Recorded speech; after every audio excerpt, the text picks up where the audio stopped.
Hello everyone. Code With Fun के channel में आप सभी का स्वागत है। जैसा कि मैंने आपको पिछली वीडियो में मैंने आपसे बात किया था और ये कहा था कि कैसे हम अपने जावा स्क्रिप्ट के प्रोग्राम को रन करेंगे, कैसे अपने हम जावा स्क्रिप्ट के पीछे के सीन को देखेंगे कि आखिर ये कहाँ से कैसे वर्क कर रहा है। और जैसे मैंने आपको पिछली वीडियो में आपको बताया था कि जावा स्क्रिप्ट इनिशियली हमारे ब्राउज़र के लिए डिज़ाइन किया गया था, उसके लिए लिखा गया था। बाद में इसमें इम्प्लीमेंटेशन होते गए और कुछ चीज़ें इसमें ऐड होती गईं, तब जाकर के ये क्लाइंट साइड पर भी इसको इम्प्लीमेंट किया गया और इसको लिखा गया और ये आसानी से सर्वर साइड पर भी ये रन होने लगा। और ये बहुत ही धीरे-धीरे ये पावरफुल लैंग्वेज होता गया। और और इसमें 2015 से पहले इसमें बहुत थोड़े-थोड़े चीज़ें इसमें इम्प्लीमेंट होती थी, जो कि बहुत कम लोग वो उसका यूज़ करते थे। लेकिन 2015 में एक्मा स्क्रिप्ट जो होती है ना, ये 6 नाम का एक लैंग्वेज में इसको एक टैग दिया गया और ये कहा गया कि 2015 में कुछ मेजर चेंजेस किए गए और उसको इसमें इतने सारे चेंजेस किए गए कि ये एक तरीके से एक नया प्रोग्रामिंग लैंग्वेज बनकर तैयार हो गया।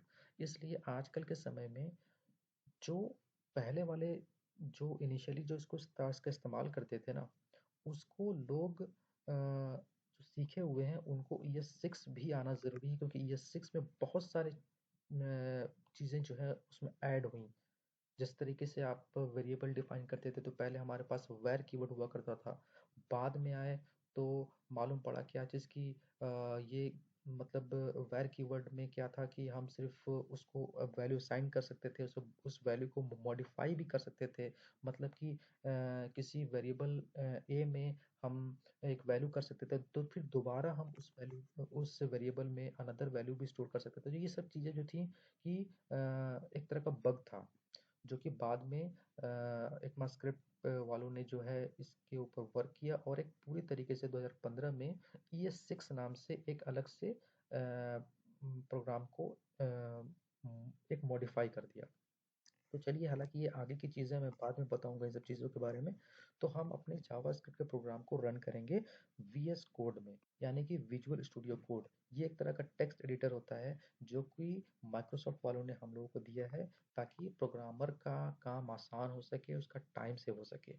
और मैं अगर आप में से जो भी बिगनर्स हैं, मैं उनको ये सलाह देना चाहूँगा कि अगर आप बिगनर हैं तो आप सबसे पहले इन टेक्स्ट एडिटर का इस्तेमाल ना करके आप सिंपली आप नोटपैड का इस्तेमाल करें या फिर नोटपैड प्लस प्लस का इस्तेमाल करें। ठीक है? तो चलिए हम सबसे पहले देखते हैं कि अपने हम जावास्क्रिप्ट के फाइल को कैसे क्रिएट करते हैं। ठीक है? तो चलिए हम देखते हैं कि अपने हम सिस्टम पर चलते हैं। हम अपना किसी भी डायरेक्टरी में जाते हैं, किसी भी डायरेक्टरी में जाएंगे और जाने के बाद हम एक जावास्क्रिप्ट ट्यूटोरियल नाम से एक मैंने फाइल बना के रखा है। ठीक है? इसमें हम ओपन करेंगे। ठीक है? हालांकि इसमें मैंने 2 फाइलें बना के रखी हैं। ठीक है? तो मैं क्या करता हूँ, उसको यहाँ से मैं डिलीट कर देता हूँ। ठीक है? मैंने डिलीट कर दिया। ठीक है? अब मैं क्या करता हूँ कि अब मैं चलता हूँ अपने विजुअल स्टूडियो कोड में। तो जब मैं विजुअल स्टूडियो कोड में मैं गया तो मुझे कुछ इस तरीके का इंटरफेस मिलेगा देखने को। हालांकि मैंने इसमें ये है,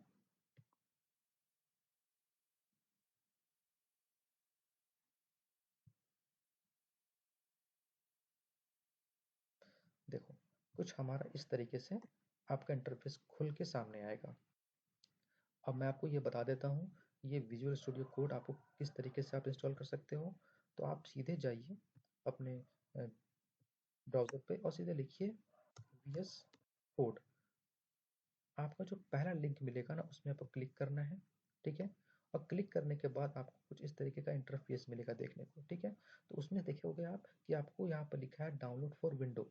मतलब कि ये ब्राउज़र, ये जो साइट है, ये अपने आप ये डिटेक्ट कर लिया कि ये आपका जिस पर आपने ये साइट खोला है, वो विंडो ऑपरेटिंग सिस्टम पर है। अगर यही आपका अगर मैक पर होता, तो एप्पल मैक पर होता या फिर किसी ये लाइनक्स पर होता, उबंटू का पर होता, तो वो अपने आप यहाँ पर डिटेक्ट कर लेता।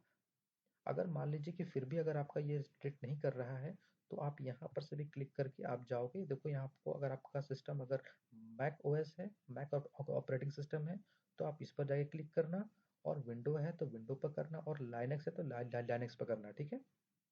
और अगर मान लीजिए कि अदर डाउनलोड पर भी जो है, अगर उबंटू है, लाइनक्स वगैरह है, तो ये सारा की सारी चीज़ें आप चेक कर लेना। और मोस्ट ऑफ द यूज़र्स होते हैं जो कि आपको विंडोज़ पर ही होते हैं, और मैं भी विंडोज़ पर ही इस्तेमाल कर रहा हूँ, तो इसलिए आपको यहाँ पर इस वाले आइकन पर क्लिक करना है और आपको इंस्टॉल कर लेना है। और इसको इंस्टॉल करने का मतलब बहुत ही आसान है, आपको सिर्फ next next next next next करते रहना है। और आप जिस तरीके से अदर एप्लीकेशंस आप डाउनलोड करते हो अपने सिस्टम में, उसी तरीके से आप अपने सिस्टम में इसको इंस्टॉल कर लेना।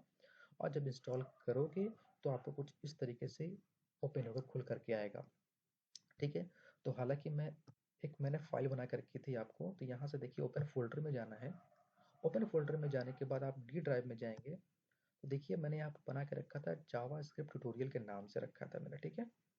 इसे मैं जाऊँगा और उस फोल्डर को मैं सिलेक्ट कर लूँगा, ठीक है। देखिए अब मैं क्या करूँगा कि यहाँ से मैं क्लिक करूँगा, और क्लिक करने के बाद मैं यहाँ पर एक फाइल का नाम रखूँगा index.html, ठीक है। एक HTML के नाम से मैंने फाइल बना ली है, ठीक है। अब इसमें हम जाएंगे, और इसमें जाने के बाद एक बॉयलर प्लेट अगर इस्तेमाल कर लेंगे। बॉयलर प्लेट कैसे करेंगे, आप शिफ्ट प्लस एक्सक्लेमेशन दबाएंगे तो आपको ये सेशन मिल जाएगा, और उसको सिर्फ आपको टैब दबाना है। टैब दबाएंगे तो आपको ये HTML का बॉयलर प्लेट आपका सामने आ जाएगा। और इसमें कुछ नहीं करना है, आपको इसको सिर्फ जनरली सेव कर लेना है। और सेव करने के बाद आपको यहाँ पर टाइटल में लिख देना है आपको जावा स्क्रिप्ट, मतलब ये कि आपके ब्राउज़र के टैब में ये आपको लिख करके आएगा, ठीक है। जैसे कि मैं आपको बताता हूँ, जैसे कि मैं यहाँ गया, मैं कॉपी फाइल पाथ करता हूँ, और मैं चाहता हूँ किसी भी, यहाँ जाने के बाद मैं इसको पेस्ट कर देता हूँ और इंटर देता हूँ। देखिए मैंने लिखा था ना यहाँ पे जावास्क्रिप्ट, देखो इस यहाँ पर जावास्क्रिप्ट आ रहा है, ठीक है। ये उसी के लिए होता है। चलिए आगे बढ़ते हैं। अब हम क्या करेंगे कि इसमें ये जावास्क्रिप्ट का एक सॉरी ये एक HTML का पेज है। मैं चाहूँगा कि इसमें कुछ मैं आपको दिखाऊं, जैसे कि एक मैं